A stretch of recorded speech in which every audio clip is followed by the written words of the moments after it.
Have you ever wondered how the colossal ships that navigate our oceans carrying global trade or thousands of passengers are actually built?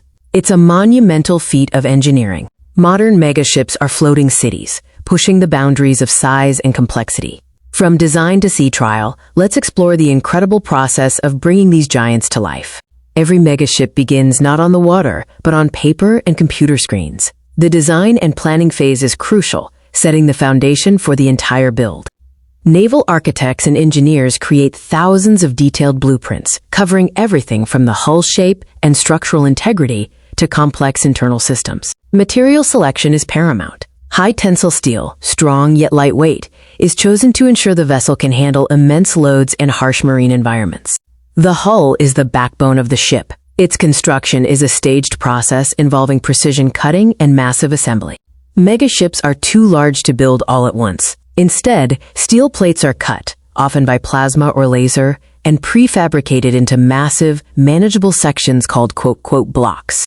These multi-ton blocks are then hoisted by massive cranes and carefully assembled like giant puzzle pieces, either in a dry dock or on a slipway. Thousands of hours are spent welding these blocks together. Every weld undergoes rigorous quality control to ensure structural integrity and watertight seals. The heart of any megaship is its propulsion system, requiring immense power to move such a colossal structure across the globe. The main engines and generators, some as large as a small house, are carefully lowered and installed within the hull. This complex machinery powers the ship's movement and all onboard systems.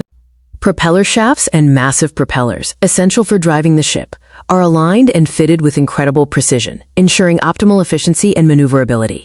With the hull structurally complete, attention shifts to the superstructure, which houses the crew, controls, and passenger amenities. The large accommodation block, containing the bridge and living quarters, is often prefabricated separately and lifted onto the main hull in one monumental piece. Ducting, piping, electrical wiring, and the crucial navigation and safety systems, including radar and communication equipment, are installed throughout the ship.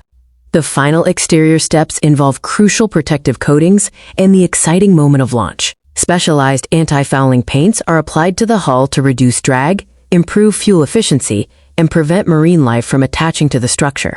If built in a dry dock, the dock is flooded. If built on a slipway, the ship is gently slid into the water. This is the official launch.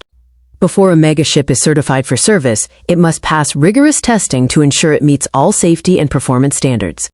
While still at the pier, engineers conduct dockside trials, checking all systems, including the main engine, generators, and auxiliary machinery, without leaving the port. The final hurdle is the sea trial, where the ship is tested at maximum speed, maneuverability, and emergency stopping capability in the open ocean. Once all tests are complete and passed, the megaship is delivered to its owner, ready to begin its life transporting goods or passengers across the 7 seas.